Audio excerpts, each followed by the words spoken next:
Hey everybody, and welcome along to this week's edition of the Irish Golfer Podcast. Peter Finnan here, and joined as always by Cian McNamara. How are we? All good, all good. Another road trip this week. I know, we're everywhere. We're coming to you now from Cian McNamara's Trackman studio here in Monkstown Golf Club on the eve of the 115th Brown and Brown PGA Championship.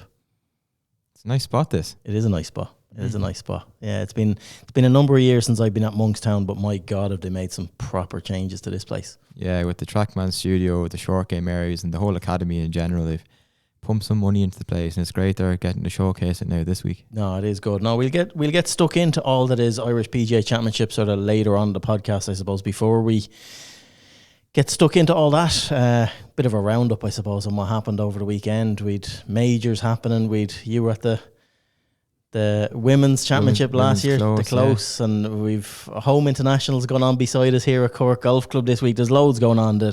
I'm up in Killeen Castle on Wednesday at the Challenge Tour as well. We're here, there and everywhere. Notably not at it when it starts, but you're there anyway. Oh, I'm there when it starts. So where do we start? Yeah, I suppose you have to start last major of the year. Sad day for golf. Yeah, like honestly, just puts everything into irrelevance, doesn't it? I mean, I don't care about the FedEx Cup playoffs. No, neither do I. But we'll have to talk about them for a second. But Mayu Yamashita at the AIG Women's Open. I don't know how much of this you watched because you were here, there, and everywhere over the weekend. I watched a fair bit of it. Yeah, and it was a really nice tournament, really good tournament without a dramatic end. We nearly got the dramatic end we needed with Charlie Hull chasing her down the back stretch. But did you catch much of it? Not much. I caught a good bit of the first day. Saw Charlie Hull had a slow start, then came back with 4 birdies in a row. Then I think she finished with 4 bogeys in a row and a par. But yeah, like when she came back then obviously and gave herself a chance going into Sunday. But it makes you realise how much golf needs Charlie Hull around. Big time. Absolutely. Because when she chases, she's fearless, and look, that can be to her detriment. She'll make a mistake here or there, but she'll put everything behind what she's trying to do. And it's funny, she doesn't win often. She's much like Shane Lowry, who doesn't win as much as she probably should, or as much as her ability suggests that she should, but she's an absolute thrill to watch. And it's funny, like we're going to talk about the winner, but it feels like Charlie Hull kind of took most of the story. Yeah, which it is unfortunate in a way. Like, obviously she draws all the headlines, Charlie. Like, this is her 4th runner-up in a major as well, and it's a strange one because she was never in this golf tournament. Like, I watched a good bit of it, and she was never really.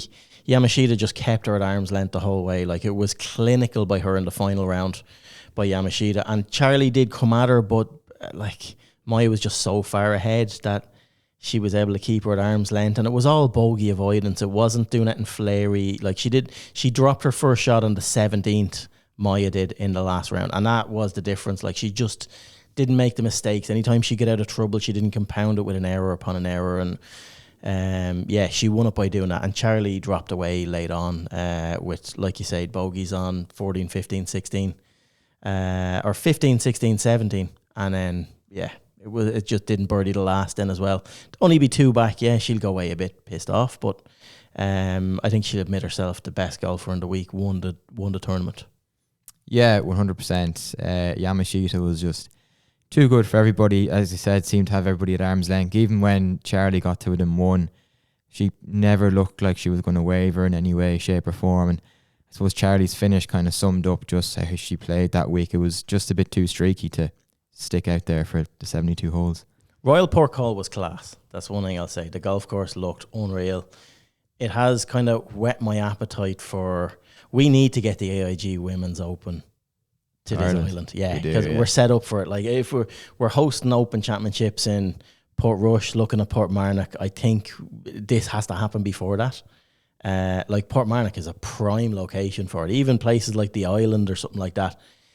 Port Call really shows you that the, father time and the advancement of technology and distances and all that, that's not as relevant in the women's game. It's a more relatable level of golf. And Port Call was played, like, there was some shots played in Port Call the other day that were played 100 years ago when the course was laid out, because the weather conditions dictated what they could and couldn't do, and bunkers were in play that were 20, 30 yards from greens for approaches, and it was really nice to see a golf course like that actually stand up to a modern player, and the women's game really is the only way that could happen. Yeah, like Hull spoke about it in her press conference. Even though she says links golf doesn't really suit her, she prefers when the women's opens on like a Walton Heath or Woburn or somewhere like that. But she was saying about how, that the art has sort of gone out of the game in terms of hitting your draws and your fades and getting the different trajectories, whereas now you can just hit it. If you hit it powerfully, you're going to be able to take on most golf courses. Doesn't matter if it's in the rough or not. So definitely Porthcawl and the women's game is sort of a throwback to, I suppose, a traditional style of golf that we're on the verge of losing. If not, we've already lost in the men's game. Yeah, it's long gone. It's long gone, the men's game. It's unfortunate. Just with O'Leary in the grave. Yeah, no, but it's bad. But like, you hit an interesting point straight off the gate there, saying about Charlie Hull. Like, women's golf needs superstars like Charlie Hull. Women's golf just needs a superstar to come. Like, we're at such two sides of a coin when it comes to golf now, that we've always been blessed in the men's side. We had the Tiger domination, then we had Rory coming in, do it for a while. We've always had people that have separated themselves, and Scotty Scheffler's carrying on that mantle now. We just don't have that in the women's game at all. Like, and when you look at the stats on it, like, that's the 21st LPGA event this year, and that's 21 different winners. Yeah, this year. And you look at the major 36, like the last, so we've had 32 new major champions in the last 36 majors. That's a lot of golf for somebody. Like, they're just taking turns. Yeah, which makes it hard to not follow it, but get an identity with a player or two. Yeah, pin it to a superstar. Maya Yamashita is an unbelievable player. It's hard to believe it's only her rookie season on the LPGA, but she's a prolific winner in Japan before she came across. Like, she's only 24 years of age. And she dominated the last 3 or 4 years across in Japan and progressed her way onto the LPGA. So it's no coincidence when she got a chance to win, she took the bull by the horns and just went for it and totally put this. She is one, but like, and we've talked about Charlie Hull. I was waxing lyrical last week about Lottie Woad. Lottie Woad doesn't do it for me in the sense of being that superstar. I don't think she has the personality at the moment anyway to be that cover star that you need for the women's game. Like, she's not an Nelly Korda or a Lydia Ko even for that matter. Even though like Nelly didn't win a major this year, Lydia hasn't really done much, and even Rose Zhang, she's kind of fallen off the face of the earth recently as well. So they're all coming and going in fits and starts, and I expect Lottie Woad to have a great 5 years, certainly from this point, but I just don't think she has the personality at the moment to be a Charlie Hull or somebody like that. I think she's interested in making money. I don't think she gives a damn about growing the game. Yeah, but like, Tiger didn't give a damn about growing the game. He just grew it. And he didn't have personality. That was a style either. of play. Yeah. I think Lottie, I don't know. I disagree with you on that one. I think she has the potential. I think if anyone that's there, she has the potential to be explosive. And this week, I was well interested in watching her this week. This week, she didn't have her best stuff on the greens. Her overall play wasn't great. She never quite recovered from the triple bogey she had on day 2 when she had got herself back in the tournament. And she probably had her C game this week, and she still finishes still up there, 8th.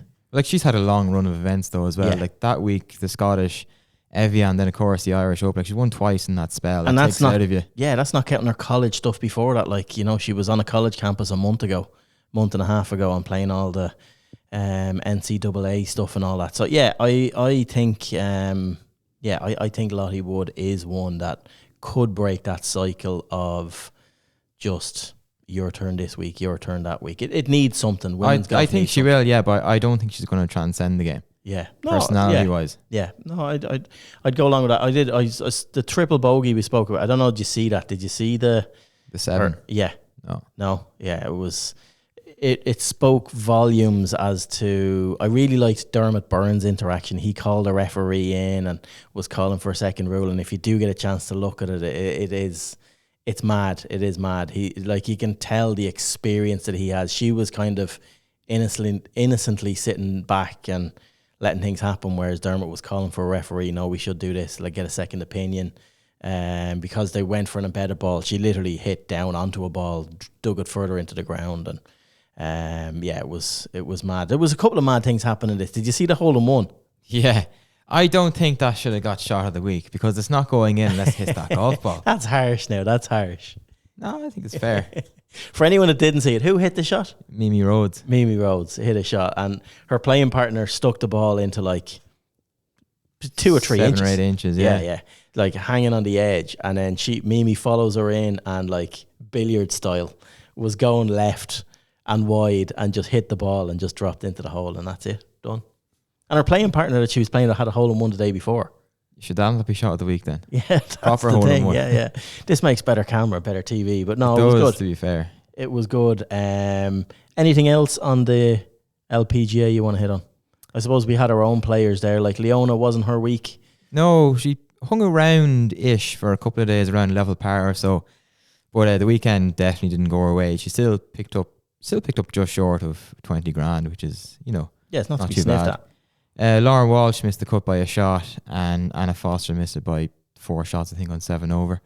Shame for Anna, because she pre-qualified pretty easily on the Monday before, and still gave a better account of herself than she did 2 years ago in Woburn, where she finished dead last. But yeah, she'd be disappointed. I think she'd be disappointed to miss that cut. It would have been a great opportunity for her to keep that sort of upward trajectory that she's on going as well, because I think she's starting to emerge as someone who can rival Lauren Walsh in terms of like the progression that she's had. And it would have been nice to see her make the cut. And Lauren, it's disappointing for her because she's just on a bit of a barren run at the moment. The last month or so since she came back to Carton House, it didn't really work for her that week. The change of routine, I don't think, helps her either, and just kind of struggling to get back that momentum. Yeah, it's a pity because she showed such great promise straight out the traps, and it's just gone a little stale the last month, but I'm sure she'll kick again. Yeah, it's interesting because in the LET, unless you're winning, what have you to aim for? If she wins the Order of Merit, like, to hell with it, you don't get LPGA off it. You get the final stage of Q School, and she'll probably get into that anyway. Yeah. So I wonder where the motivation comes from at this stage of the season. Yeah, it's like FedEx Cup syndrome, isn't it? Yeah, it just feels like everything's come to an end now. Yeah. Right, we'll move on from that. We'll get stuck into the FedEx Cup really quick then. Obviously, the regular season is now done. Wyndham Championships over. Cam Young, the 1,000 winner. They must have said that 1,000 times on the TV last night. The 1,000 winner on the PGA Tour. 7 runner-up finishes. His 94th start. With the 1,000 winner at nearly his 1,000th try as well. Yeah. Probably getting over the line. I was happy to see him do that. Like I've always liked him as a player, and it'd be interesting where he goes from here in the playoffs. He's certainly asking questions of Keegan Bradley now. I'm sure Keegan Bradley was watching this going, oh, fuck. I don't know. I think he hasn't played before, I don't think, has he? Would he be a rookie? Did he play in 23? I don't think he did. He has been playing well even before that win. Like, he did well at the Canadian Open. I think he did play in 23.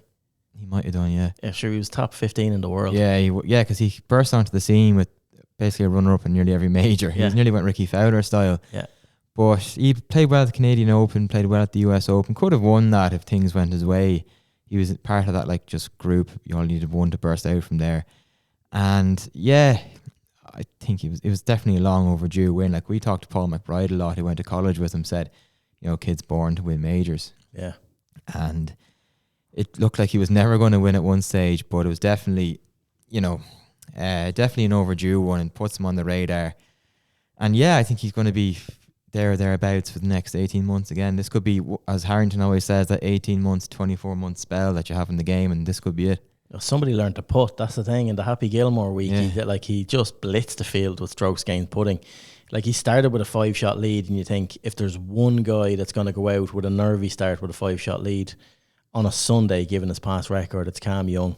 he bogeys the first, and then bang, straight away, just hits it with 5 birdies in a row. That's... Yeah, his strokes gained putting after 54 holes was better than his strokes gained putting the whole season. Which is mental. Yeah. That is mental. That is mad. But yeah, no, the reason I'd say he's Keegan Bradley is cursing it now is because his decisions to make himself. Like, would you start Keegan Bradley over? I know it's only 1 week, but if this lad has a decent FedEx Cup playoffs, you cannot leave him off that team.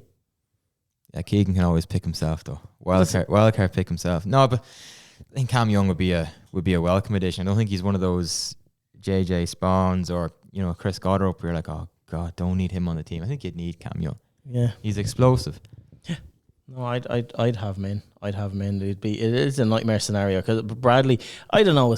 Has Keegan Bradley made decisions already behind the scenes and told his players he's not playing himself and just is publicly putting himself out there just to take the spotlight off the team? And what he's done, he's already pretty much told the lads that they're playing and left 1 or 2 slots and he's not playing himself?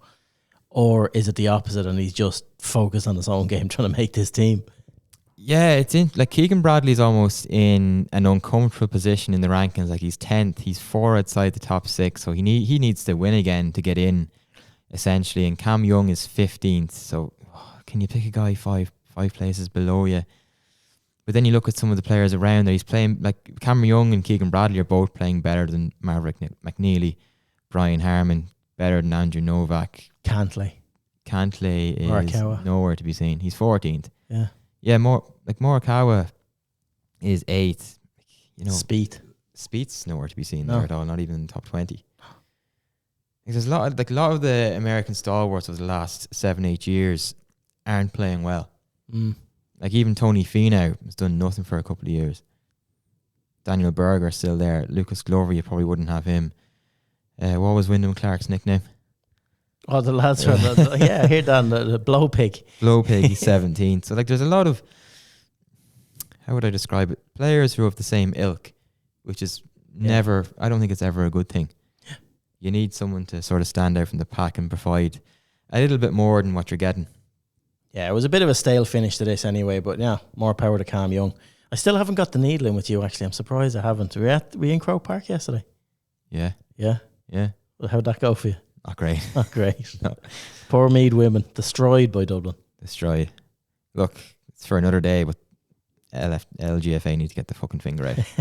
Change the rules. Get with the times. Get with the times. Right, into Memphis then. We're straight into the playoffs. Like, I can't get myself hyped up for these at all. When you see even, like, McIlroy's pulled out. Arsed. He didn't bother.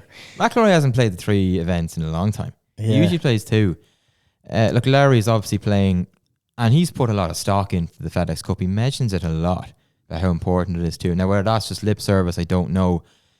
But I'll be interested, and I'll watch if Larry's going well. But other than that, I'll be holding out until the Tour Championship, and even that's a stretch. Yeah, because the Tour have kind of caused this now of players being able to, like Rory finished like close to last in this event last year when he's playing, and he didn't drop any position going into the next week at all. So like, why would you bother going? And especially now that the Tour have taken away, like that the championship will be a level playing field, so it makes no difference if you played him or not. He's built up enough points that even if he doesn't play the first 2 events, he's still going to be in the Tour Championship. Yeah, and if you, as I say in match play, if you got 2, take 2. You can easily take the 2 weeks off. Yeah. So I know he is into BMW, but yeah, it's no disadvantage to him not going, and he's already guaranteed the Tour Championship, so it's kind of an irrelevance. I still can't get my head around how they're going about the FedEx Cup, how they're splitting the money, what they're doing, and even cutting it from 100 to 70 for next week, and then 70 to 30. Like, they're big cuts. Like, some players are going to be going in there knowing they've no chance of progressing, which again, like, the format needs jigging up.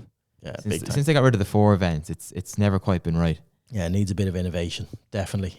Shake it up. Right, we'll get straight into PGA Championship here, Brown & Brown PGA Championship here in Monkstown.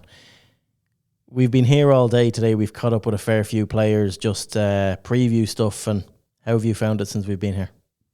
Yeah, good. The weather's a lot better than I was expecting, thankfully, because I don't have my rain trousers. But no, like the course is in great shape. The greens are unbelievable, and like it's going to test a few. There's a lot of quirks out there. It's going to give lads some serious headaches. Like there will be frustration. Lads are going to be frazzled by what they're presented with this week. Don't need driver a lot. Few drivable par fours, but if you miss the green on the wrong side on any hole, you're in serious bother. So it's going to test all facets of the game. Like we walked a few holes with the lads, and Simon Thornton was walking down the 10th, and he said, "I've used every club in the bag so far." Yeah. So it's going to test absolutely everything. It's in his wheelhouse. If I was to pin it to one player this week, I'd say Simon Thornton. Yeah, Thornton, Moriarty, Tim Rice. Lads, yeah, exactly. 'Cause it's very Newlandsy out there is the way I was when I was walking around doing it, and those type of lads that like play that A to B to C golf, keep it in front of them, don't do too much wrong, comfortable with every club in the bag, and yeah, you're not going to overpower this golf course. It's short enough, but it's quirky, and it does put handcuffs on you in certain places. So it's a very wide open field. That's the thing. We could get a very unlikely winner here that you wouldn't expect. Yeah, because it doesn't really play into the hands of some of the lads who've recently come off the tour. I know we mentioned Thornton and Moriarty and those lads. They're sort of off the tour, 10, 15 years now. Whereas the likes of a Kearney or a Cormac Sharvin have just recently stepped off the main tour and are still trying to get back there, I'm sure, as well. So it's not the style of golf that they'll be used to. Sharvin's admitted that himself. He's used to hitting drivers off most tees. I'm sure Kearney is as well. So it'll be interesting to see how they adapt too. Yeah, you did some walk and talks with a few of the lads here now as well, so we might as well. We'll give a spin first of Niall Kearney, I suppose, coming in here as defending champion. Looking to go, is it his fourth? Looking for the fourth, yeah. Looking for the fourth. So, yeah, here's Niall Kearney on where he's at. Here on the 14th tee at Monkstown Golf Club, ahead of the Brown & Brown Irish PGA Championship. Niall Kearney, you've had a good season so far today. Few wins, around a 60 last week, so no better time to do that than the week before a major. Yeah, exactly, Ronan. Yeah, I feel as though I'm playing well. First time to play the golf course here today. It's tough enough conditions today, so just trying to find my bearings, find my way around and figure out what I'm going to hit off tees tomorrow and stuff like that. So certainly going to be a tricky enough golf course to score on. Yeah. So it's going to be interesting to see what the scoring's like. Yeah, when you're practicing the golf course before a tournament, do you actually prefer weather like this, or would you rather it flat calm? Today is very windy, so it's always going to be difficult, but I think it's going to be about 50% of what it is today going into the next few days. So yeah, look, it's tricky. I'm hitting a lot of drivers today where you probably won't hit too many drivers tomorrow, just to kind of see where the space is and where you really want to be. There's bunkers pretty much everywhere off the tee in terms of where you're trying to hit it. So you've got to be a bit more strategic. You either lay it back short of the traps or else try and fly it over them. So certainly a tricky golf course. Yeah, you are the defending champion this week. What does it mean to win the Irish PGA last year? Yeah, it's great. Last year was my third time to win it, which was super. And I think it's probably the best event we play all year in terms of you're playing with fellow pros. There's just a lovely atmosphere. There's going to be a great atmosphere here in Monkstown. There's so many volunteers out today even, and there's just a great atmosphere and vibe around the golf club. And I think Cian was saying earlier on they're hoping to get some crowds out as well. So, it's going to be a great event. Yeah, you mentioned you might have to keep the driver in the bag this week. It's going to bring in a lot of strategy and maybe that plotting your way around the golf course sort of nature, which could bring a deeper field into the tournament as well.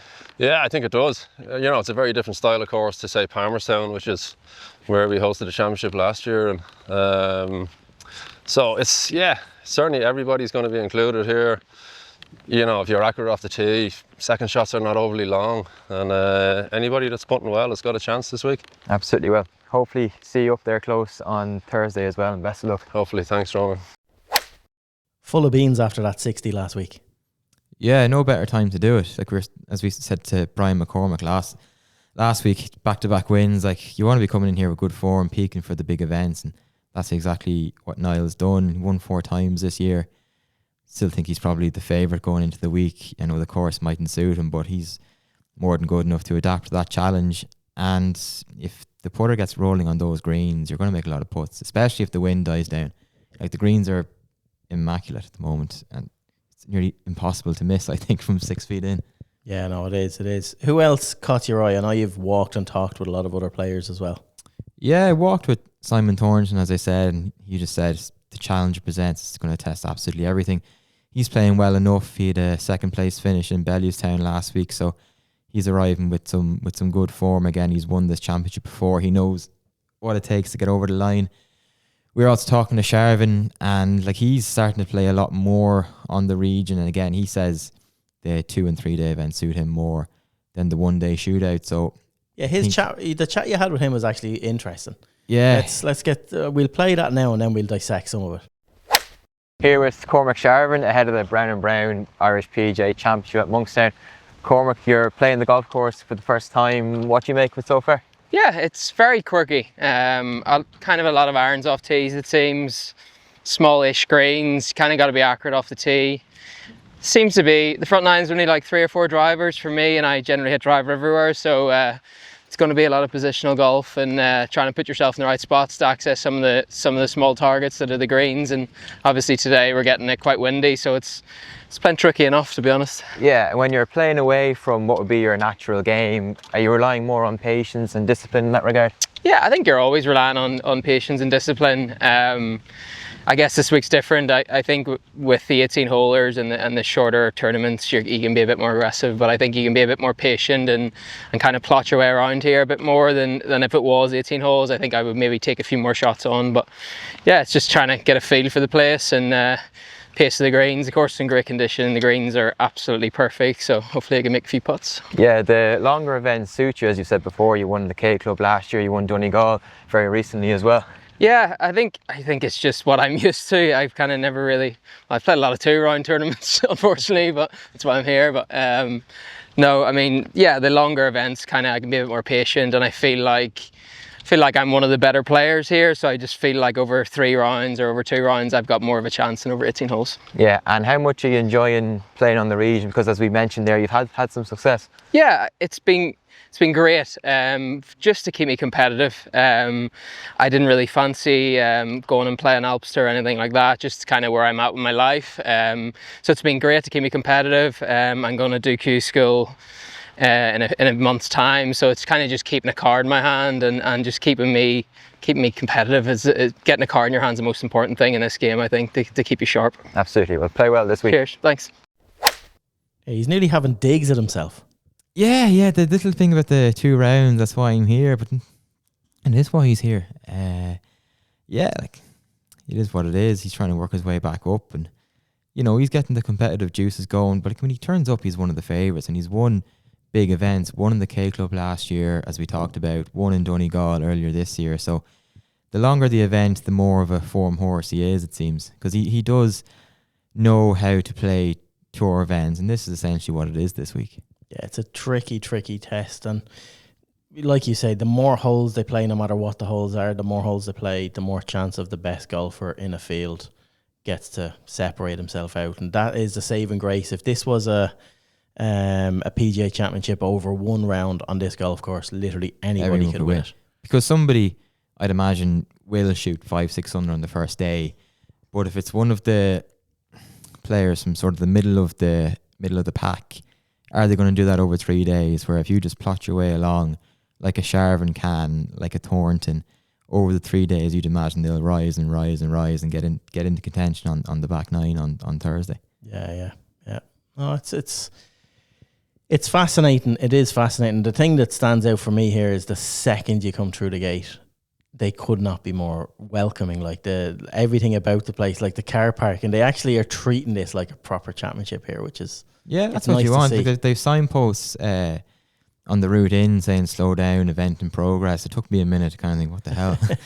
But no, like the people are great, and look, for ourselves here doing the media, everyone's been fantastic and offering themselves and saying, do you need anything? So it's well appreciated. And the sponsors as well, Brown & Brown getting involved this year. They've so many logos on the board in there. It's nice to see companies supporting golf getting involved, and yeah, like the Irish PGA are the biggest winners in this then, and getting a host venue like this to follow on from Palmerstown last year and Cairn, where it was hosted for a number of years in a row. Then it's nice to see it moving around the country.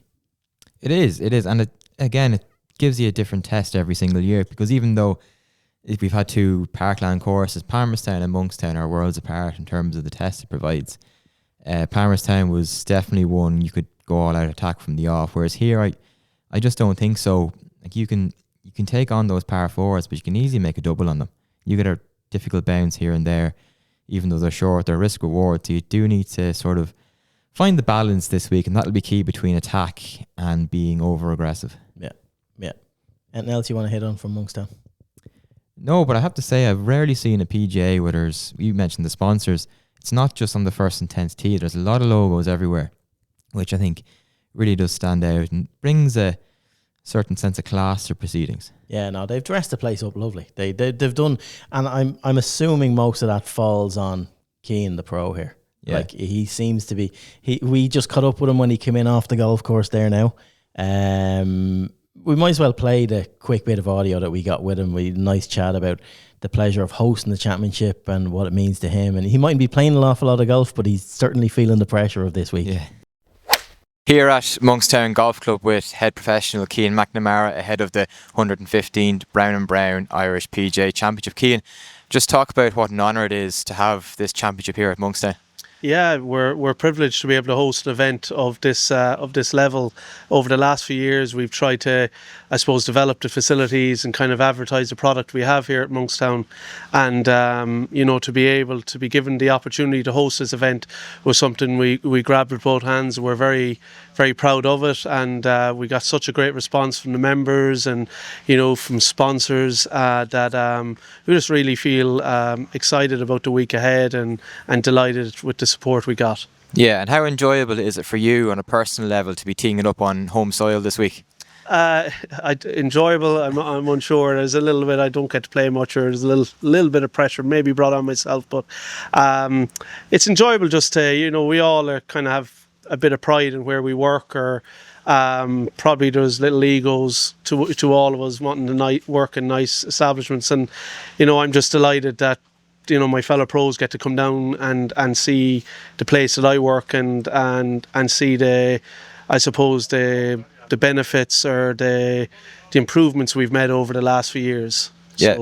So it's nice for people to see that. Yeah, because the facilities and the work you've put into them are really excellent. So it's brilliant to be able to showcase it to the pros as well. And Monkstown has a great tradition within the PGA as well. Yeah, absolutely. We had kind of pros such as Bat Murphy that was here, is always a very good golfer and a very established coach, and he shows great interest in myself and the two Shanes, and we're very lucky for that. So the golf club here are just kind of real traditional golf club, and any opportunity they have to get in behind the PGA or Golf Ireland and support and host some big events, we'll always put our hands up and offer our facilities. Okay, well, no doubt it's going to be a great week, and we'll chat you throughout. Yeah, thank you.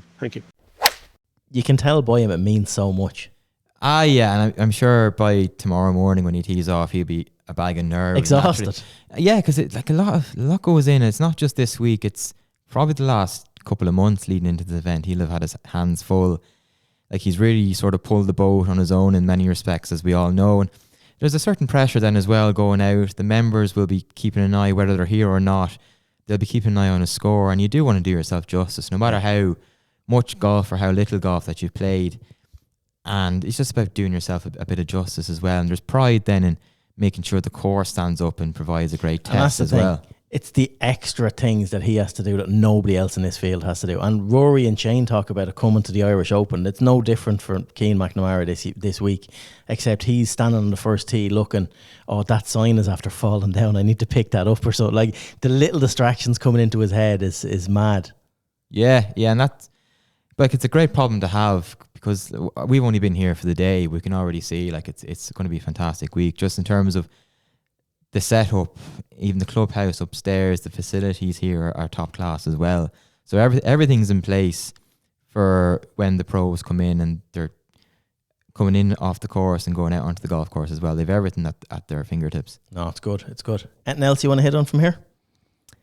No, I'm not sure what score is going to win, to be honest. We've seen a lot of shots out there today, and it's difficult, even though it's a short course. I don't know, can you overpower it? I don't think you can. There's enough good players in here to pick it apart, though, I think. I think over 3 rounds, It's 3 rounds. I think over 3 rounds, I think 5 under a day is a good target. 15 under. Depends what the wind does, though. It does depend on the wind. Yeah, if we get wind like today, no. But yeah, it's a hard one to call. We won't know until you get 1 round under the caution, do it. But yeah, we've lots of stuff going on this week. So in next door to us here up in Cork, we've the boys and girls home internationals. We might nip in there later on in the week. If the Irish are doing well in that, which hopefully they will. And then I'm heading back to the Challenge Tour, the Hotel Planner Tour in Killeen Castle for your freebie pro-am on Wednesday for the pro-am. So looking forward to that. Just nice to see tournament golf back in Killeen Castle. It's such a big championship host venue. Yeah, nice to see it back hosting big championships like this. So looking forward to that. Yeah, I was there at the Solheim Cup in 2011, and I know I hosted as a 3-year-old. Not quite, unfortunately. 28 on Tuesday. Christ above. Hair's falling out. No, I was there at the Solheim in 2011, and then it finished up hosting Women's Irish Open in 2012, and don't think it's had anything since, has it? No. Which is a shame. A few Irish golfer events. They mean nothing. No, it's brilliant to see Killeen Castle back on the map, because this was billed as somewhere, this is billed as a men's Irish Open venue for many years, and I'm sure Ryder Cup was mooted at some stage too, so it's great to see it back on the market. No, it's great for Meath as well. It's great for me. After a disappointing week, it's going to end on a high. Right, is there anything else on? You were at the close. Yeah, Anna Dawson beat Holly Hamilton 1 on the 18th with a par. But this doesn't tell the story. Anna got off to a sensational start. It was 4 up through 10. Game looked up. We were like lovely, nice early evening home here by the 14th or something. Then Holly just came back with 3 birdies and 4 holes. All of a sudden she wins the 17th. We're all square. And she got a bit of a bad break on the 18th. Holly, she hit a shot and it just went long, and it must have got a fierce kick. She went 40 yards long. Yeah. Which, just doesn't really happen in the women's game. They're usually deadly accurate. But yeah, Anna, she was put under serious pressure, and she was getting a bit antsy, and she'll probably said herself, like, her dad was the caddy, and they were having a go at each other, which was interesting to see that dynamic. But she composed herself, played the 18th beautifully, it has to be said, and yeah, deserving winner, and someone who she's going to grow from this win. Yeah, as well. because she's going to play the Student Series events this year and next year in doing a Masters in Maynooth, so plenty of opportunities to get more wins on the board, I think. Yeah, she's a proper player. Like, she hits the ball a fair old whack. Gives it a fierce dig, yeah. And so does Holly, to be fair. And Holly had a great start, chipped in the first for birdie, and nothing went right for after that. Like, Anna took apart the par 5s, had an eagle on the 4th, and just the power she hits it, like, she's 20-30 ahead of most of her competitors. Yeah. Well, like, she was the star turn in that event. Like, she had a sensational match with Katie Poots of Knock.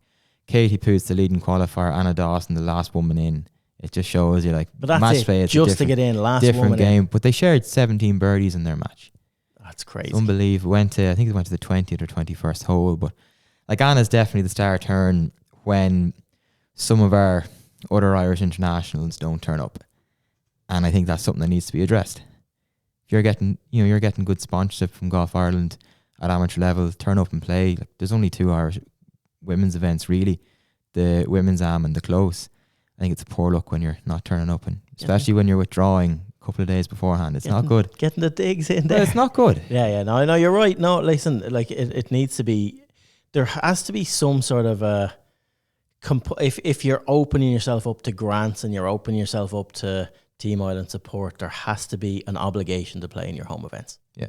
There has to be and that's just the way it is. But no, you're right. You are right. And it's an unfortunate part of the modern game that you're seeing amateurs on both the women's side and the men's side being picky and choosy about.